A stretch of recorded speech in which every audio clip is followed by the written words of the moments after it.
Today, let's talk about one most Supreme Court judgment, General versus State of Bihar.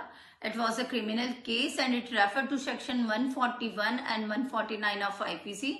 Section 141 is referred to unlawful assembly and Section 149 is refer offense committed by member of unlawful assembly. अब section 141 की अगर हम बात करें तो unlawful assembly होता क्या है। अब असेंबली के लिए 5% और मोर देन 5% का होना जरूरी है और अगर उन मेंबर्स का सारे मेंबर्स का कोई कॉमन ऑब्जेक्ट होता है और कॉमन ऑब्जेक्ट के अकॉर्डिंग वो कोई ऑफेंस कमिट करते हैं तो वो सेक्शन 141 में कंसिडर होंगे। अब बात करते हैं सेक्शन 149 की।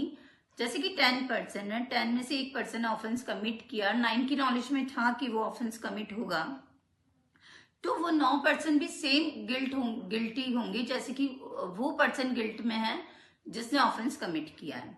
अब अगर हम इस केस की बात करें general versus state of Bihar 2025 तो ये एक लैंड डिस्प्यूट से रिलेटेड था जिसमें मोर देन 200 पर्सन इन्वॉल्व थे। अब उस लैंड डिस्प्यूट में 2 पर्सन की डेथ हो जाती है और 70 के अगेंस्ट में एफआईआर लॉन्च होती है। उस 70 में से 21 पर्सन को ट्रायल कोर्ट ने कन्विक्टेड डिक्लेयर कर दिया और 21 में से 11 का जो कन्विक्शन है वो हाई कोर्ट ने होल्ड पर रखा। अब उस 11% में से 10% जो है सुप्रीम कोर्ट गया उस कन्विक्शन के अगेंस्ट में, जहां सुप्रीम कोर्ट ने क्लियरली सेक्शन 149 की बाउंड्री को डिफाइन कर दिया और ये क्लियरली बोल दिया कि merely presence is not enough for conviction. सिर्फ भीड़ में खड़ा रहना ही किसी भी क्राइम का हर पर्सन को आप उसको रेस्पॉन्सिबल नहीं मान सकते हैं। सेक्शन 149 में जो सुप्रीम कोर्ट ने बाउंड्री डिफाइन की है वह यह कही है कि स्ट्रॉन्ग एविडेंस होना बहुत जरूरी है।